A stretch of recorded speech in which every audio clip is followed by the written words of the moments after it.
Hello IT family, ఇవాళ వీడియోలో మీకు శారీ పిన్ ఎలా ర్యాప్ చేసుకోవాలి సిల్క్ థ్రెడ్ అనేది చూపిస్తాను. సో ఇక్కడ స్టార్టింగ్ మనము చుట్టేటప్పుడు గమ్ అప్లై చేయాలి, ఎందుకంటే అక్కడ క్రాస్గా కర్వ్ ఉంది కదా, సో అందుకు మనకు కరెక్ట్గా రాదు. అందుకే స్టార్టింగ్ పెట్టేటప్పుడు 2 టైమ్స్ గమ్ అనేది అప్లై చేయాలి అండ్ లాస్ట్లో ఎండింగ్లో కూడా.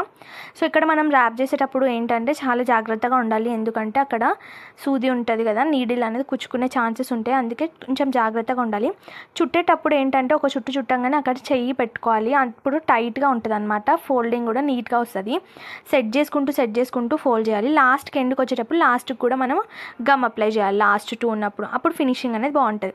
ఇక్కడ మీకు నచ్చిన డిజైన్ పెట్టుకోవచ్చు. నేనైతే ఒకటి వైట్ స్టోన్ పెట్టుకొని చుట్టూ ఐ షేప్ కుందన్స్ పెట్టుకుంటున్నా, అండ్ ఇది ఒక ఫ్లవర్ లీఫ్ ప్యాటర్న్లో చేస్తున్నా. కాబట్టి మీకు క్లియర్ ఎక్స్ప్లెనేషన్ కావాలంటే మన ఛానల్లో ఉంది, లింక్ అనేది డిస్క్రిప్షన్లో ఉంది. మన ఛానల్ని సబ్స్క్రైబ్ చేసుకోండి. Thank you for watching.